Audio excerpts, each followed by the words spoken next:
คลื่นเพื่อการศึกษาพระพุทธศาสนาและวัฒนธรรมระบบ FM 104.5 เมกะเฮิรตซ์รายการต่อไปเป็นรายการคดีโลกคดีธรรม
ที่ 18 มิถุนายน พระพุทธศักราช 2565 รายการคดีโลกคดีธรรมมาพบกับท่านผู้ฟังเป็นปกติทุกวันจันทร์ถึงวันศุกร์และวันเสาร์อาทิตย์ทางสถานีวิทยุแห่งนี้ท่านสามารถติดตามรับฟังรายการนี้ได้เป็นประจำทุกวันทางระบบออนไลน์โดยการดาวน์โหลดแอปพลิเคชันไว้ในโทรศัพท์มือถือของท่านแอปพลิเคชันชื่อว่าวิทยุพุทธศาสนาทั่วไทยแอปพลิเคชันนี้ได้รวบรวมสถานีวิทยุพระพุทธศาสนาแห่งชาติจังหวัดต่างๆมาไว้ในที่เดียวกันเพื่อบริการธรรมะสาระที่เป็นประโยชน์แก่ชีวิตให้แก่บรรดาผู้ที่สนใจได้เปิดรับฟังโดยสะดวกและสามารถติดตามรับฟังได้ตลอด24 ชั่วโมงฟังได้ทั่วโลกนี่คือความสะดวกที่พระสงฆ์ในสังฆมณฑลนี้ได้ทำขึ้นเพื่อมอบเป็นของขวัญให้กับชีวิตทุกชีวิตเราพยายามดิ้นรนแสวงหาความสุขความสงบความร่มเย็นอยู่ตลอดแต่เราไม่สามารถที่จะเข้าใจถึงที่มาของความสุขสงบร่มเย็นที่แท้จริงได้เลยเพราะเราไม่เคยสดับไม่เคยฟังสาระของชีวิตซึ่ง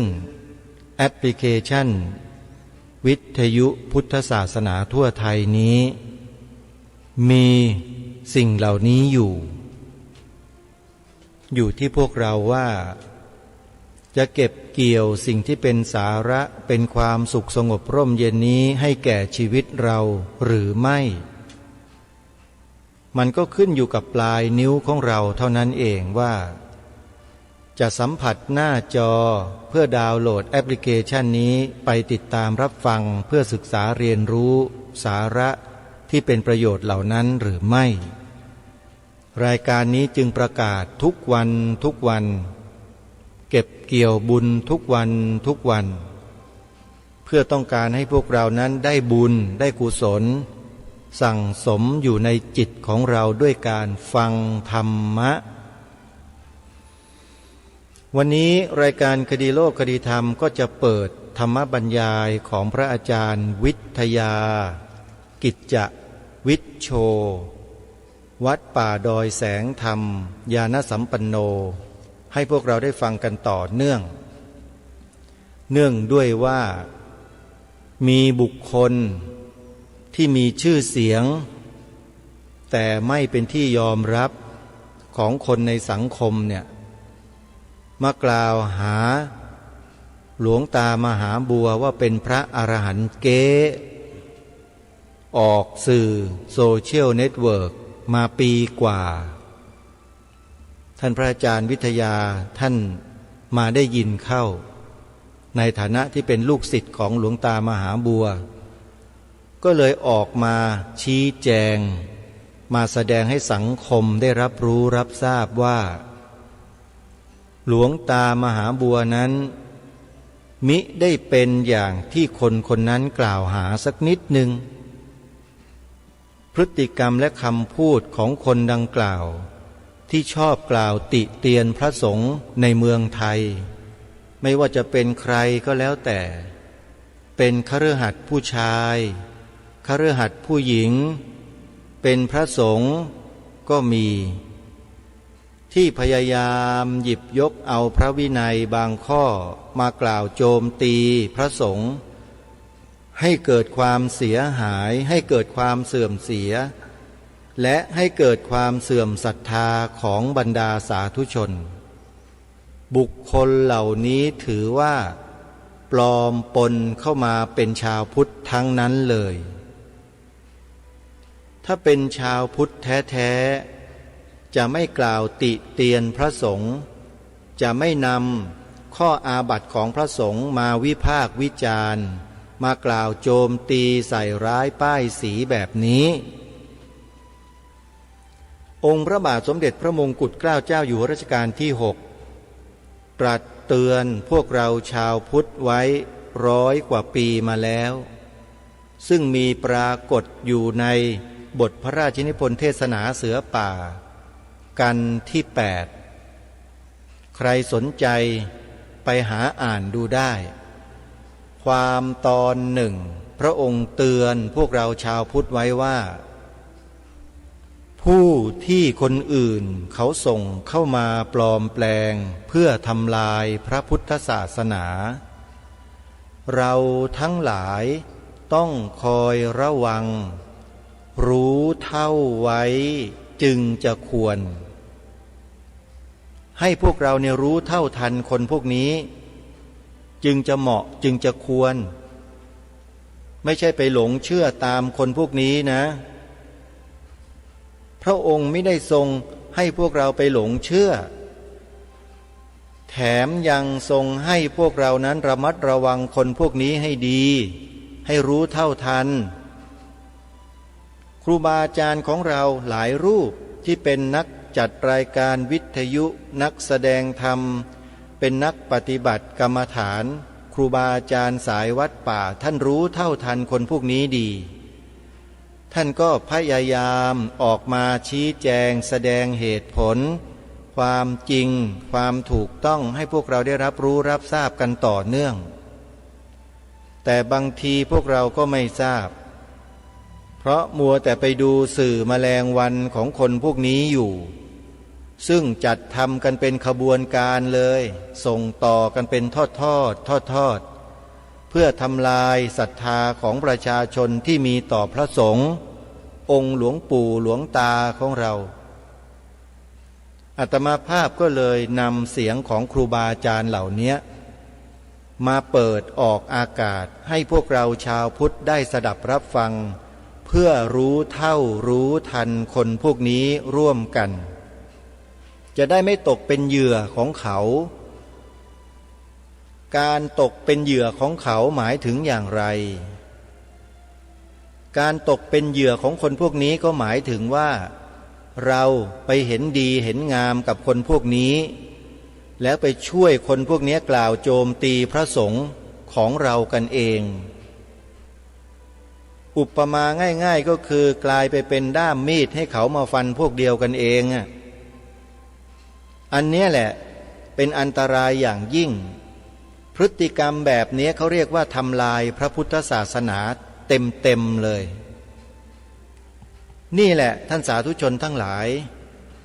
รายการนี้จึงพยายามบอกพวกเราว่าอย่าหลงเชื่อคนพวกนี้นะ องค์พระบาทสมเด็จพระมงกุฎเกล้าเจ้าอยู่หัวรัชกาลที่ 6ก็ตรัสเตือนไว้เช่นนี้เหมือนกันว่าอย่าไปหลงเชื่อคนพวกนี้นะ แล้วทรงตรัสรับสั่งให้พวกเราอีกว่าให้รู้เท่าทันนะจึงจะควรนะไม่ใช่ไปหลงเชื่อนะถ้าหลงเชื่อนี่คือแปลว่าโง่10 เท่าเลยคนพวกนี้มันฉลาดมากมันมีฐานะมีความรู้มีชื่อเสียงเป็นที่ยอมรับของคนในสังคมแล้วมันก็อาศัยช่องว่างตรงนี้แหละมากระทำการในลักษณะเช่นนี้เพื่อทำลายความน่าเชื่อถือของพระสงฆ์ในสังคมณฑลนี้ให้ชาวพุทธเราที่ไม่มีความรู้เรื่องหลักธรรมคำสอนในทางพระพุทธศาสนาเอาเสียเลยเนี่ยหลงเชื่อแบบง่ายๆเช่นกรณีถวายปัจจัยหรือถวายเงินให้พระท่านนำไปใช้จ่ายเนี่ยมันเอามาโจมตีหาว่าคนถวายก็เป็นบาปคนรับคือพระสงฆ์ก็เป็นมหาโจรโยมลองคิดดูให้ดีๆเถอะว่าพระลูกพระหลานอย่างพวกอาตมาภาพที่เป็นลูกหลานญาติโยมเนี่ยมันจะเป็นมหาโจรไปได้ยังไงพ่อแม่พี่น้องญาติเราแห่ขบวนมางานอุปสมบทบวชเราเพื่อหวังจะให้เราเป็นที่พึ่งในศาสนาเขาไม่ได้คิดกันหรอกว่าพวกเราจะอยู่กันได้1 พรรษา2 พรรษาเขาไม่คิดแต่หวังว่าน่าจะมีสักรูปหนึ่งที่ติดมาได้บ้างแล้วก็มาทำงานพระศาสนาสืบสารอายุพระศาสนาแล้วเราก็ทำกันมาแบบนี้เป็นวัฒนธรรมประเพณีส่งเสริมกันช่วยเหลือกันสนับสนุนกันเป็นพี่เป็นน้องแต่ไอ้พวกผีหาซาตานพวกนี้ไม่รู้มันผุดมาจากขุมไหนไม่รู้มันก็ขึ้นมาเลยโผล่มาบอกไอ้พวกพระพวกนี้เป็นมหาโจรทั้งนั้นเพราะรับเงินญาติโยมดูมันดูคนพวกนี้มันทำแล้วพวกเราเนี่ยยังจะไปหลงเชื่อมันอีกหรือคนพวกนี้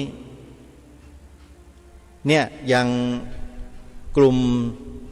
กินผักไม่กินเนื้อเนี่ยแล้วอวดอ้างสรรพคุณตัวเองอยู่ตลอดเวลาว่าเป็น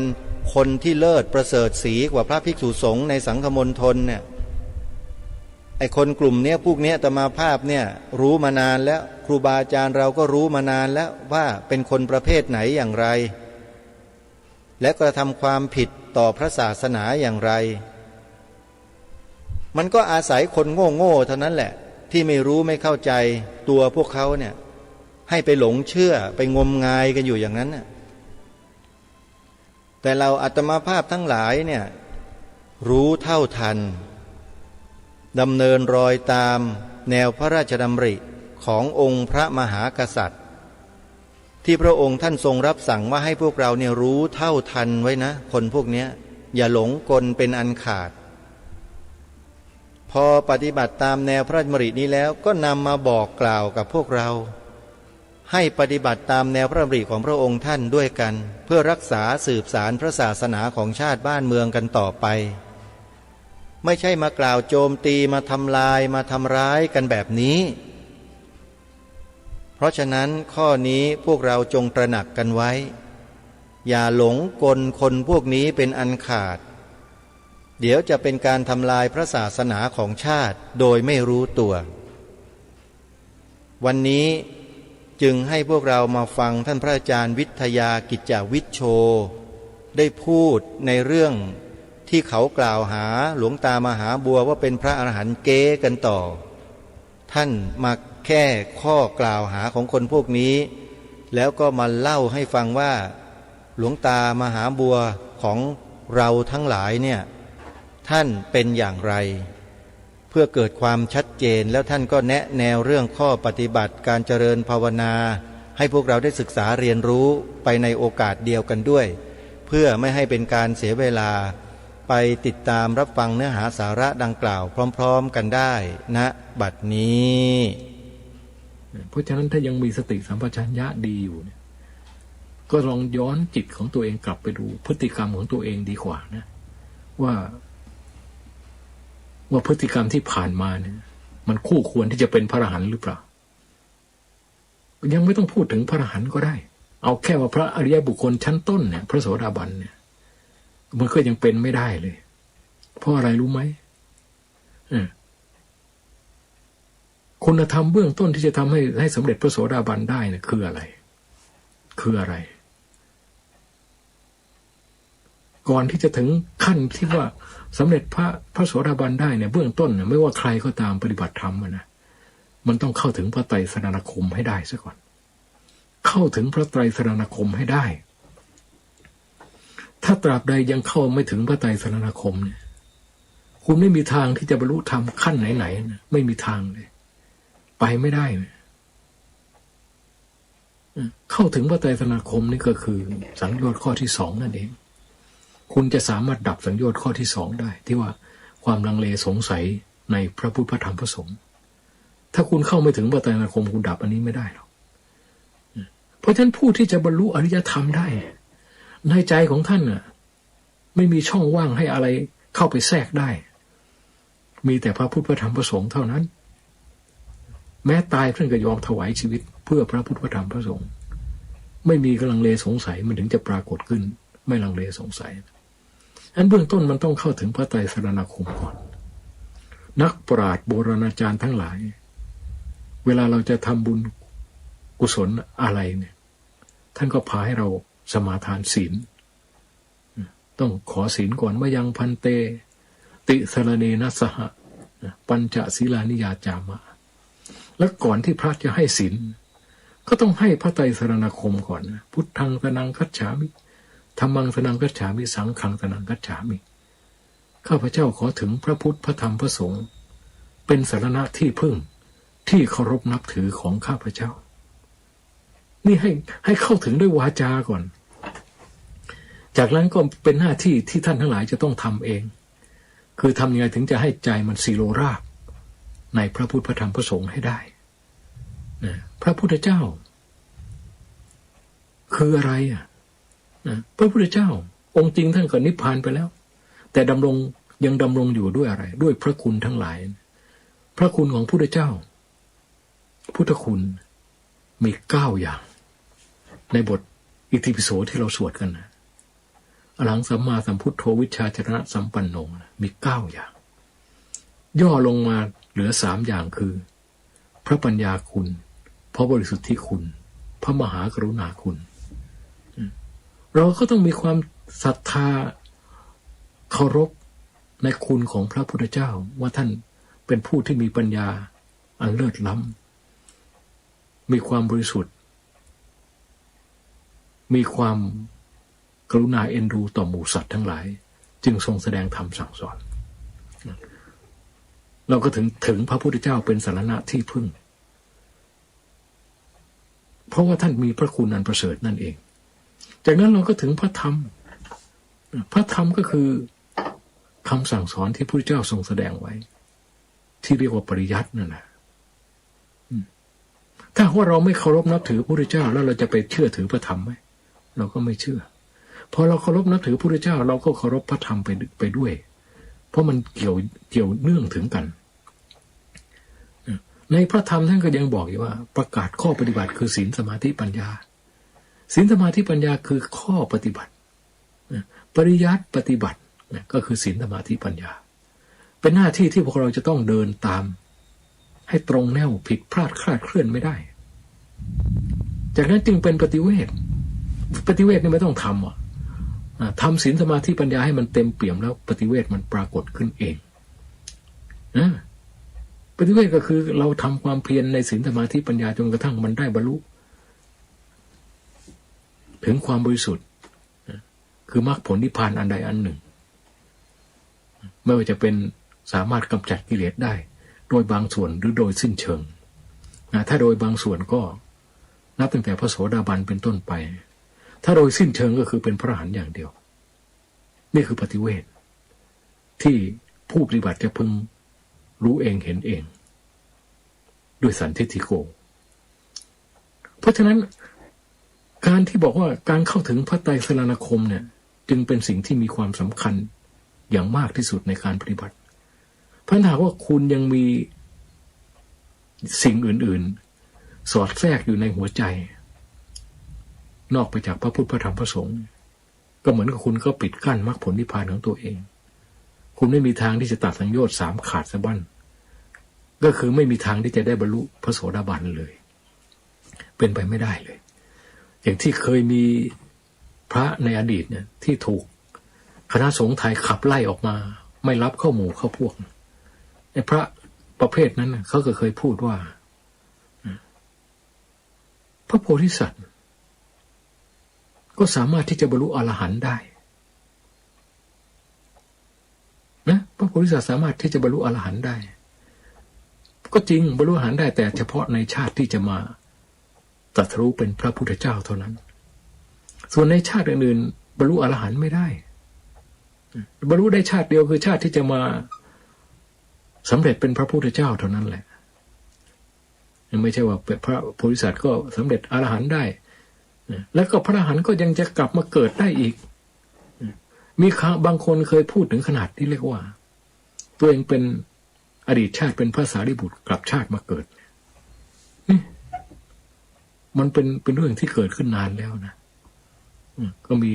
มีผู้ที่พูดอย่างนี้ว่าตัวเองเป็นพระอรหันต์เป็นพระสารีบุตรกลับชาติมาเกิดจนกระทั่งคณะสงฆ์ไทยรับไม่ได้เพราะมันทำอวดอุตริมนุสธรรมแล้วก็พูดดัดแปลงพระธรรมวินัยให้ผิดเพี้ยนไปจากที่พระพุทธเจ้าทรงตรัสเอาไว้คือไอ้นี่มันแสดงให้เห็นถึงว่ามันเคารพพระพุทธเจ้าไม่จริงถ้าเคารพจริงนี่ไม่มีใครกล้าไปฝ่าฝืนพระธรรมวินัยที่พระองค์ทรงตรัสเอาไว้ดีแล้วท่านตรัสไว้ยังไงมีแต่จะทำอย่างนั้นพระวินัยคือคำสั่งพระธรรมคือคำสอนพระวินัยก็คือท่านสั่งไว้ยังไงก็ต้องทำตามนั้นผู้ที่ปฏิบัติเพื่อมุ่งหวังมรรคผลนิพพานไม่มีองค์ไหนหรอกที่จะพยายามแหกข้อหลุดเล็ดลอดออกนอกกรอบพระวินัยไม่มีนะมีแต่จะคอยดูว่าผู้เจ้าตรัสไว้ยังไงแล้วจะทำให้มันได้เต็ม100%ไม่ให้ผิดไม่เพี้ยนไม่คลาดเคลื่อนไปเลยนี่ผู้ที่จะได้มรรคผลนิพพานมันต้องเป็นอย่างนั้นท่านตรัสไว้ยังไงสั่งไว้ยังไงทำอย่างนั้นธรรมะทุกบททุกบาทท่านพูดท่านสอนไว้ยังไงทำอย่างนั้นไม่มีผิดไม่ให้ผิดพลาดคลาดเคลื่อนแม้ขณะนั้นมันก็ยังมีหลงผิดไปได้อยู่เห็นไหมท่านถึงเปิดทางไว้ให้พระปรงอาบัติได้ส่วนอาบัติหนักอย่างเช่นปาราชิกอย่างนี้ปาราชิก4เนี่ยพระที่ท่านมุ่งปฏิบัติดีปฏิบัติชอบหวังหลุดพ้นเนี่ยไม่มีใครเข้าไปใกล้มันหรอกไม่มีใครเข้าไปใกล้ปาราชิกสังฆาทิเศษเนี่ยที่ท่านมุ่งหวังความหลุดพ้นนะท่านไม่มีโอกาสได้เข้าไปเป็นหรอกแค่ทุกกฎนี่ท่านก็ไม่เป็นแล้วระมัดระวังตัวแจเลยทุกกฎปาจิตตีเนี่ยระมัดระวังตัวแจเลยไม่ยอมเป็นหรอกเพราะท่านมีสติสำรวมระวังอยู่ตลอดเวลาถ้าอาบัติเล็กน้อยไม่เป็นอาบัติหนักมันไม่มีโอกาสหรอกไม่มีสิทธิ์ได้เป็นหรอกถ้ามันจะเป็นอาบัติหนักหมายว่ามันต้องผ่านอาบัติเล็กๆน้อยๆไปก่อนมองข้ามอาบัติเล็กๆน้อยๆมาต่อไปมันก็เป็นอาบัติหนักใหญ่ขึ้นอันนั้นไม่ใช่วิสัยของพระที่ท่านปฏิบัติเพื่อมุ่งหวังความหลุดพ้นเพราะฉะนั้นพระที่บวชมาในพุทธศาสนาเนี่ยมันก็มีหลายหลากจะไปบังคับให้ท่าน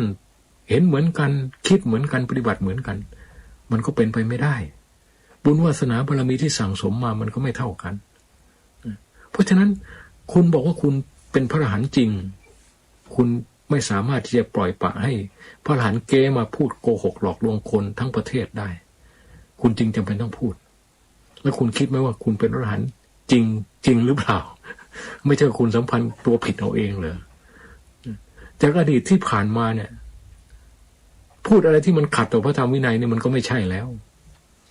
ยิ่งประพฤติผิดพระธรรมวินัยถึงขั้นอวดอุตริว่าเป็นอดีตชาติพระสารีบุตรกลับชาติมาเกิดอะไรอย่างเงี้ยไปประมาทพระสารีบุตรเขาให้อีกพระพุทธเจ้าบอกว่าอรหันต์เนี่ยสิ้นภพสิ้นชาติแล้วไม่กลับมาเกิดอีกแล้วคุณก็โต้แย้งกลับมาเกิดได้อยู่ โอ้ยถ้าพระอรหันต์ยังกลับมาเกิดได้อยู่ก็จะไปเป็นพระอรหันต์ทำไม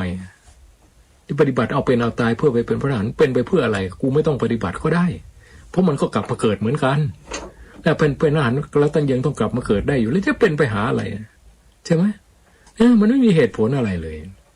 เพราะฉะนั้นคนที่มีทิฏฐิวิปลาสอย่างนั้นน่ะแล้วจะให้ปฏิบัติให้มันสำเร็จเป็นพระอรหันต์จริงๆขึ้นมาเนี่ยโอ้ยฝันไปเถอะนะฝันไปเถอะแม้กระทั่งฝันยังยากเลยนะเนี่ยเพราะฉะนั้นอย่าไปมัวแต่ไปคิดตำหนิผู้อื่นให้ย้อนจิตเข้ามาดูตัวเองไหนๆมันก็เกิดมาพบพระพุทธศาสนาแล้วมันไม่ใช่ของที่จะพบง่ายๆก็อย่าทำตัวเป็นโมฆะมนุษย์ไปยุ่งกับเรื่องคนอื่นไม่เกิดประโยชน์อะไรใครจะเป็นอาหารจริงอาหารเก๊ก็มันเรื่องของเขาเห็นไหมไอ้ตัวเองไปบอกว่าท่านเป็นพระอรหันต์เก๊แล้วท่านจะเก๊จริงอย่างที่ตัวเองพูดไหมล่ะคุณธรรมภายในท่านมันเต็มเปี่ยมแล้วเป็นพระอรหันต์คือหมายถึงต้องสิ้นกิเลสนะกิเลสความโลภความโกรธความหลงมันต้องขาดจากใจนะและความหลงระดับอวิชชาด้วยไม่ใช่ความหลงธรรมดาความหลงก็มีหลายระดับหลงรูปหลงเสียงหลงกลิ่นหลงรสมันก็หลงกันทั้งหมดใช่ไหมล่ะของหยาบๆมันยังตัดได้ยากเลยอันนี้มันหลงอวิชชานะหลงว่าจิตมันอัศจรรย์นะมันเลยนั้นไปตั้งเท่าไหร่ผู้ที่ท่านเป็นพระอนาคามีนะจิตท่านอัศจรรย์จริงๆมีอภิญญาก็มีนะมีปสัมภิทาก็เป็นได้จะเนรมิตหรือจะทำอะไรมันก็ได้หมดนั่นจิตของผู้ที่มีบารมีแก่กล้าแล้วมันเป็นได้หมดมันถึงอัศจรรย์นะเพราะฉะนั้นสิ่งเหล่านี้ท่านถึงบอกไม่ให้ไปติดไปคล้องกับมันตราบใดที่จิตยังไม่บริสุทธิ์เนี่ยมันอัศจรรย์แค่ไหนก็โยนทิ้งลูกเดียวตั้งหน้าตั้งตาฆ่าอย่างเดียวทำลายอย่างเดียวไม่ต้องเหลืออะไรไว้เลยไปต้องสงวนว่ามันเป็นจิตของเราเป็นอะไรตั้งหน้าตั้งตาทำลายอย่างเดียวจนกระทั่งจิตดวงนี้มันแตกกระจัดกระจายออกไปนะอันนั้นแหละอวิชชาถึงพังไปด้วยเพราะวิชามันอยู่กับจิตเนี่ยเพราะวิชาแตกกระจัดกระจายจิตก็พังไปด้วยจิตดวงที่มีอวิชชาอยู่นั่นนะหายไปไหนก็ไม่รู้จากนั้นมันถึงปรากฏเป็นธรรมธาตุอันบริสุทธิ์ขึ้นที่เรียกว่านิพพานหนึ่งจึงปรากฏขึ้นมาทีหลัง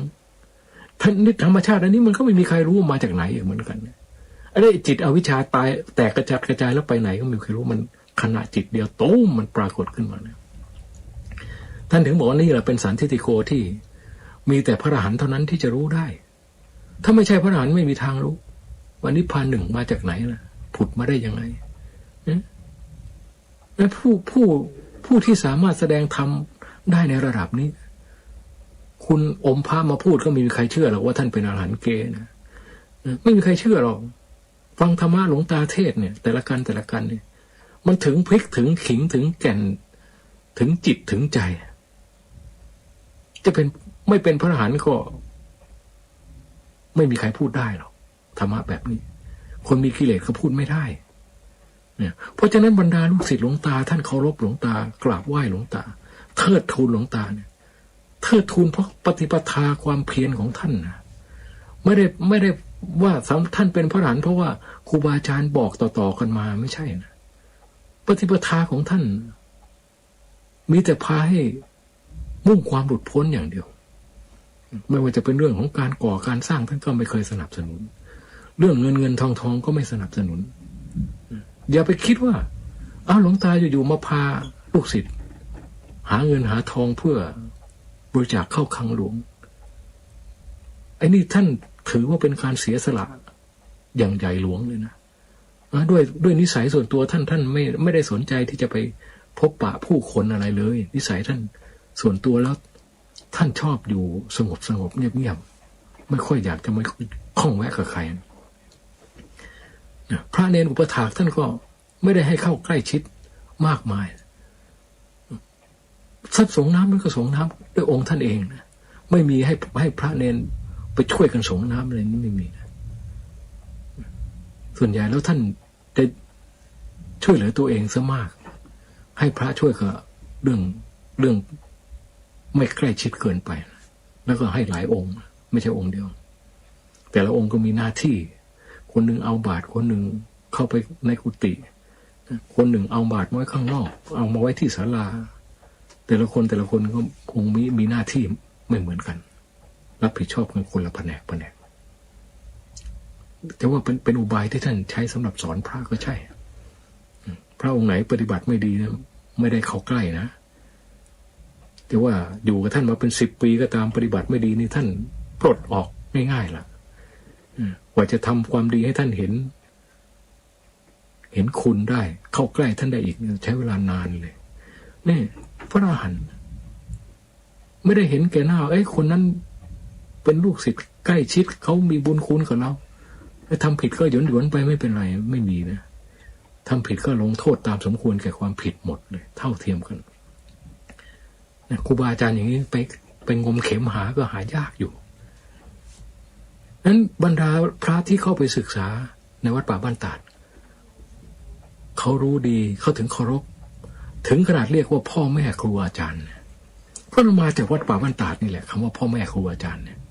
องค์หลวงตาท่านเรียกหลวงปู่มั่นก่อนก็เรียกพ่อแม่ครูอาจารย์หลวงปู่ลีก็เรียกหลวงตาว่าพ่อแม่ครูอาจารย์พระวัดป่าบ้านตาดก็เรียก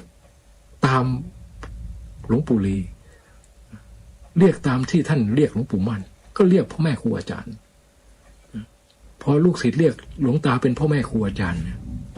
ก็เรียกหลวงปู่มั่นเป็นพ่อแม่ครูอาจารย์ใหญ่นะก็ถือว่าเป็นการยกย่องแล้วหลวงตาท่านก็ไม่เคยทำอะไรที่จะไปตีเสมอหลวงปู่มั่นก็ไม่มีท่านเคารพจริงๆให้ครูบาอาจารย์ที่ท่านปฏิบัติดีปฏิบัติชอบเนี่ยท่านเคารพจริงๆเคารพด้วยคุณธรรมภายในใจของท่านไม่ได้เคารพเพราะอยากให้คนอื่นเห็นหรือทำอวดคนนั้นคนนี้ไม่มีเลยเพราะฉะนั้นคนที่จะมากล่าวหาว่าหลวงตาเป็นพระอรหันต์เกเนี่ยคุณควรที่จะหันสติปัญญากลับเข้าไปดูตัวเองดีกว่านะมันจะได้ไม่เป็นบาปเป็นกรรมหนักหนาสาหัสเกินไปไม่มีประโยชน์อะไรหรอกตอนที่หลวงตาอยู่ทำไมคุณไม่กล้าพูดฮะตอนที่หลวงตาอยู่ทำไมคุณไม่กล้าพูดมาพูดตอนที่ท่านสิ้นไปแล้วไม่มีประโยชน์อะไรหรอกเดี๋ยวจะไม่ต้องไปกลัวว่าลูกศิษย์หลวงตาจะไปลุมถล่มทลายคุณโอ้ยเขาไม่ให้ค่าคุณขนาดนั้นหรอกเขาไม่ให้ความสำคัญอะไรคุณขนาดนั้นนะคำพูดของคุณมันจะมีคนเชื่อสักกี่คนไม่มีใครเขาเชื่อหรอกมีแต่เขาสมเพศเวทนาโอ้ยอย่างที่บอกนะมีกิเลสอยู่เต็มหัว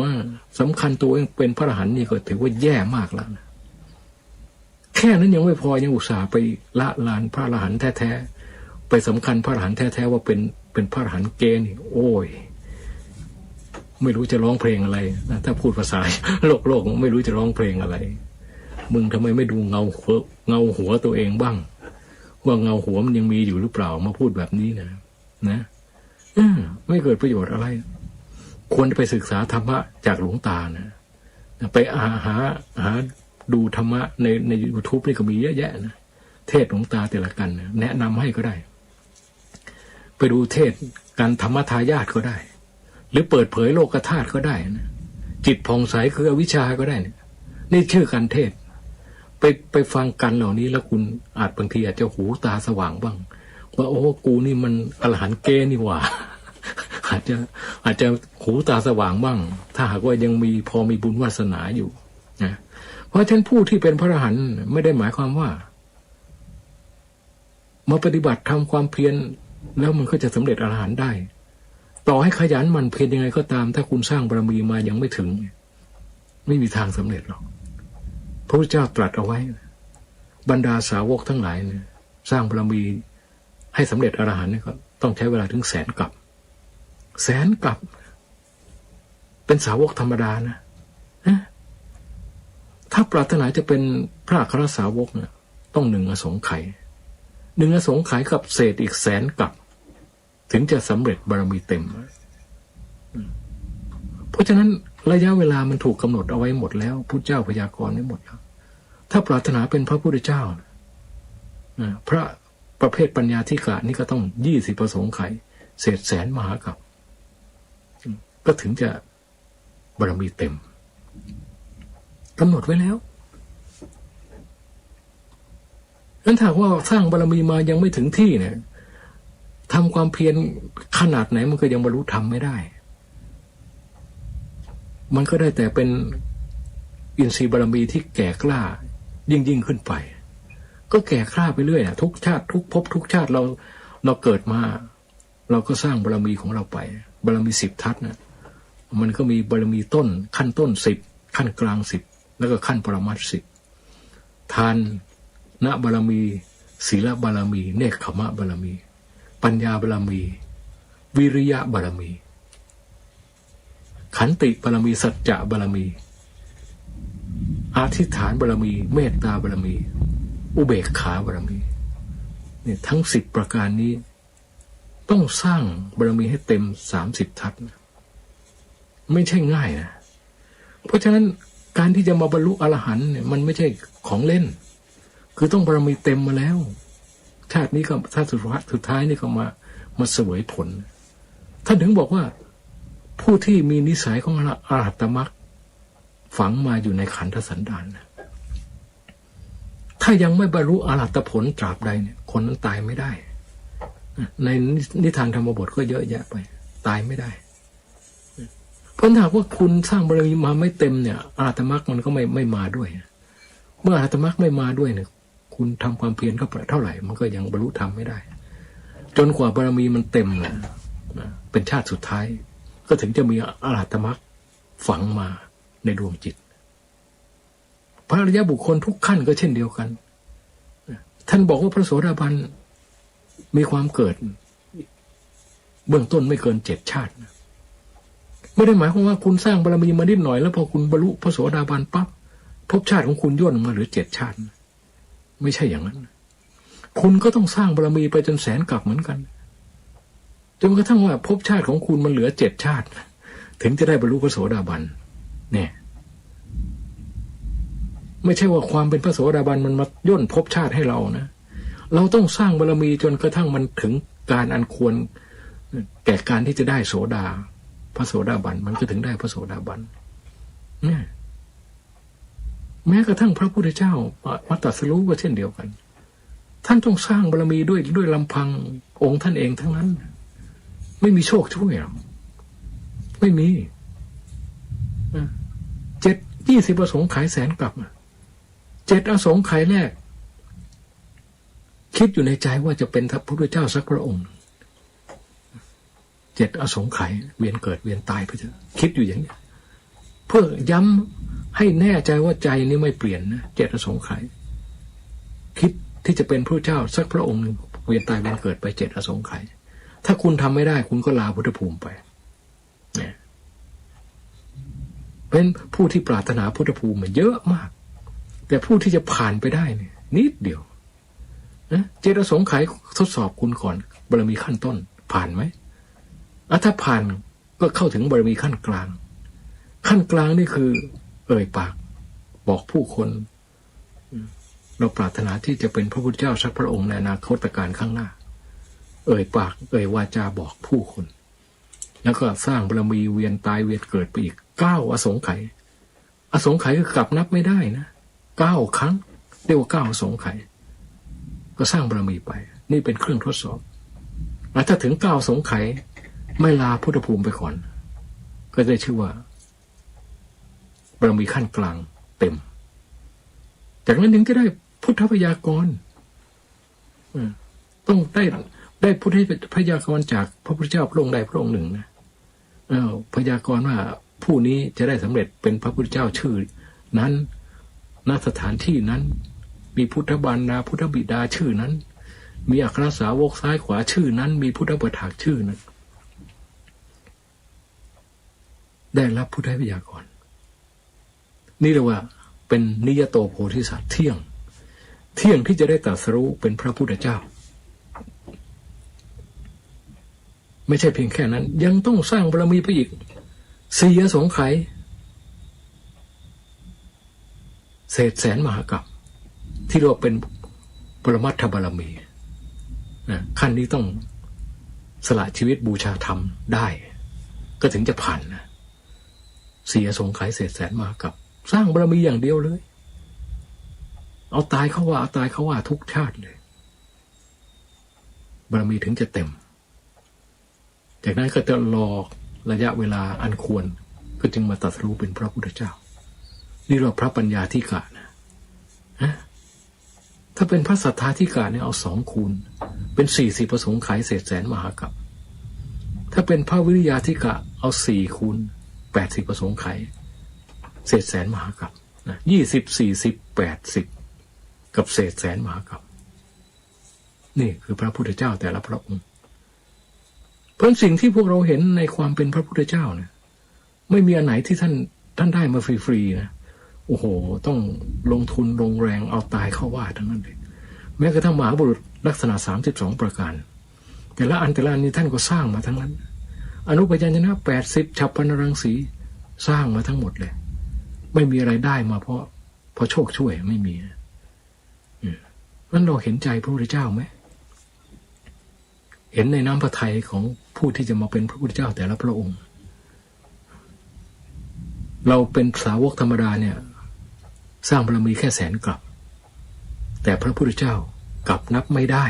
100,000 กลับมันยังนับได้อยู่นะแต่พระพุทธเจ้ากลับนับไม่ได้20 ครั้ง20ประสงค์ไขแล้วก็เศษเท่าเรา100,000 กลับก็ลองคิดดูสิเรา100,000 กลับเราสำเร็จอรหันต์ได้แล้วแต่พระพุทธเจ้าแค่เศษนิดเดียวยังต้องอีก20ประสงค์ไข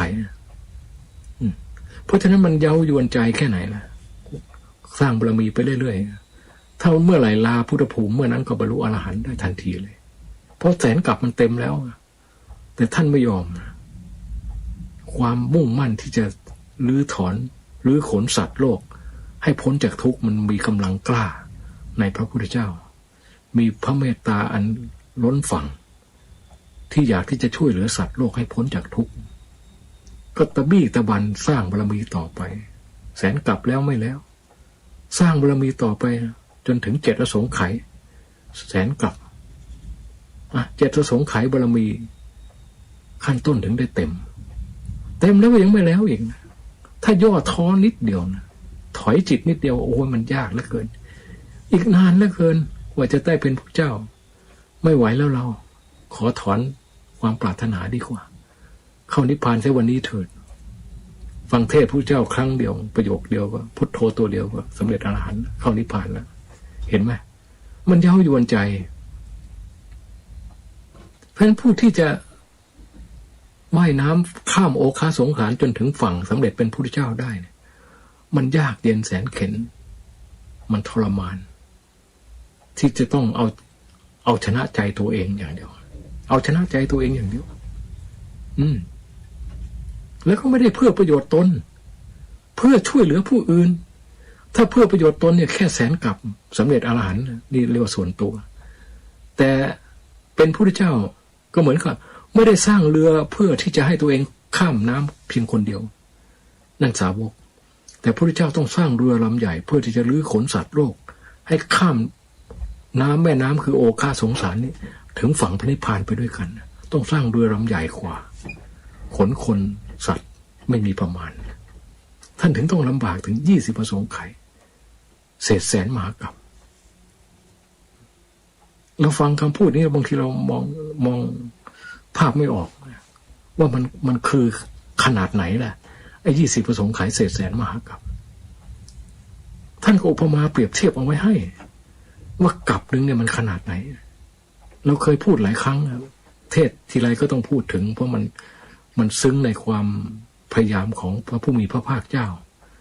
เทศไปก็น้ำตาจะไหลออกเพราะมันซาบซึ้งในพระเมตตาอันเต็มเปี่ยมของพระองค์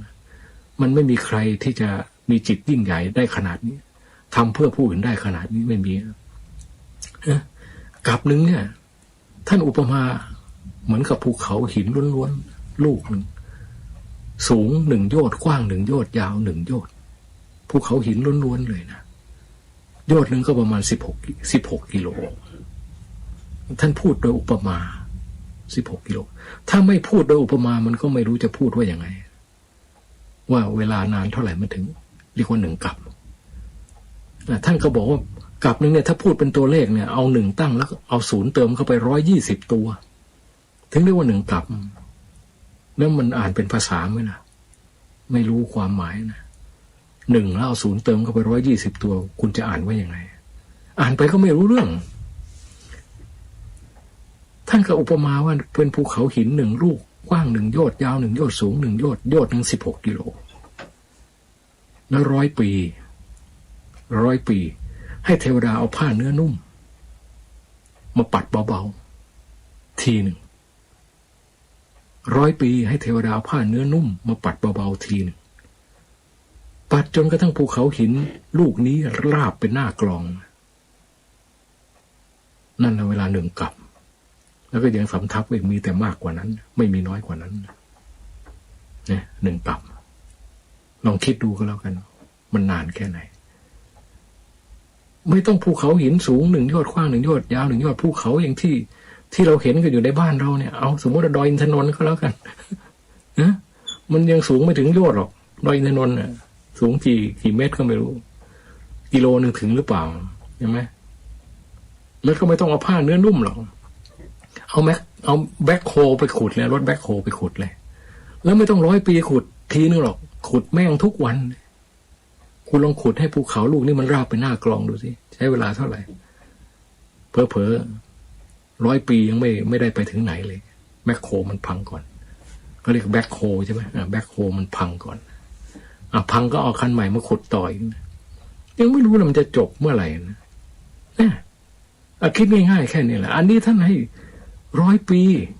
เอาผ้าเนื้อนุ่มนะบังคับให้ปัดเบาๆนะปัดจนกระทั่งภูเขาหินลูกนี้มันราบเป็นหน้ากลองเนี่ยมันนานขนาดไหนนั่นน่ะ1 กับอย่างนี้นับไป2 กับ3 กับจนถึง100,000 กับเนี่ยเราสร้างบารมีไปทุกภพทุกชาตินานขนาดนี้ถึงจะได้สำเร็จพระอรหันต์สาวกนะสาวกคือต้องได้ยินได้ฟังก่อนถึงจะบรรลุธรรมได้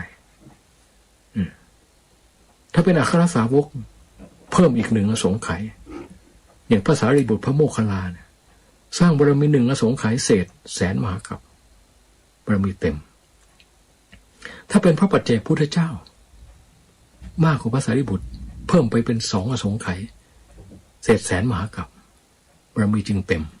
นะพระปัจเจกพุทธเจ้าส่วนพระพุทธเจ้านั้นตายตัวเลยปัญญาธิกะ20 อสงไขย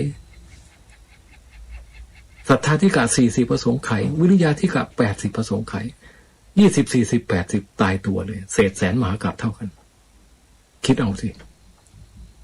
งั้นพระพุทธเจ้าต้องน้ำพระทัยเด็ดเดี่ยวจริงๆถึงจะ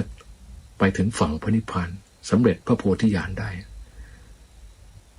ถึงได้มีสัพพัญญุตญาณถึงได้มีทศพลญาณญาณเหล่านี้ล้วนแล้วแต่ท่านสร้างมาทั้งนั้นเลยไม่ใช่อยู่ๆมาสำเร็จพระพุทธเจ้าแล้วก็เป็นขึ้นมาเองโดยที่ไม่ต้องทำมาไม่ใช่ท่านสร้างมาสำเร็จเรียบร้อยพร้อมบริบูรณ์หมดแล้วก็ถึงมาตรัสรู้เป็นพระพุทธเจ้าเพราะฉะนั้นการที่ใครไปบิดเบือนพระธรรมคำสอนของพระองค์ท่านด้วยความงี่เง่าพูดง่ายๆท่านตรัสเอาไว้อย่างนี้ครูเขาว่าอย่างนั้นนะท่านตรัสไว้อย่างนี้ครูเขาว่าอย่างนั้นวินัยเขียนไว้อย่างนี้ครูเขาว่าไปอย่างนั้นไม่ศึกษาตามพระธรรมวินัยที่ท่านบอกว่าธรรมวินัยเป็นองค์แทนพระศาสดามันก็ดีแต่พูดแต่เวลาปฏิบัติจริงๆมันไม่ว่าทำผิดวินัยก็เฉย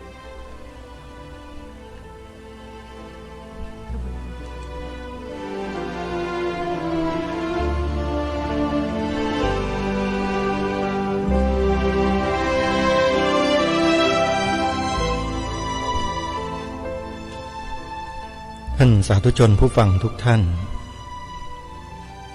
ที่ท่านฟังไปนั้นเป็นธรรมบรรยายเรื่องเขาว่าหลวงตาเป็นพระอรหันต์เก๊เป็นกรณีที่กลุ่มบุคคลหรือผู้นำของกลุ่มบุคคลกลุ่มหนึ่งที่แต่งตัวลอกเลียนแบบพระสงฆ์แล้วก็ไม่กินเนื้อสัตว์ไม่สวมรองเท้าทำตัวเป็นเคร่งขรึมเคร่งครัดไม่จับเงินไม่รับเงินแล้วก็กล่าวหาพระครูบาอาจารย์ของเราว่าเป็นพระอรหันต์เก๊แล้วก็ยกหัวชูหางตัวเองว่าเป็นอรหันต์แท้ท่านพระอาจารย์วิทยากิจจาวิโชซึ่งเป็น ลูกศิษย์ของหลวงตามหาบัวก็ออกมาแก้ข้อกล่าวหาให้พวกเราได้ฟังกันจนกระทั่งเวลาของรายการหมดแต่เนื้อหาของท่านยังไม่หมดเดี๋ยววันพรุ่งนี้เรามาติดตามรับฟังในช่วงสุดท้ายของตอนนี้ให้จบซึ่งได้สาระได้ความรู้มากมายในการบรรยายธรรมของท่านสำหรับวันนี้เวลาของรายการหมดลงแล้วอาตมาภาพต้องขอสมมุติยุติรายการไว้แต่เพียงเท่านี้ไว้พบกันใหม่ในวันต่อไปขอความสุขความสวัสดีในธรรมแห่งองค์สมเด็จพระบรมศาสดาสัมมาสัมพุทธเจ้าจงปรากฏเกิดมีขึ้นในจิตใจของท่านผู้ฟังทุกท่านทุกคนเทินขอเจริญพรกล้าคิดก็ต้องกล้าทำอย่ากลัวถ้าทำความ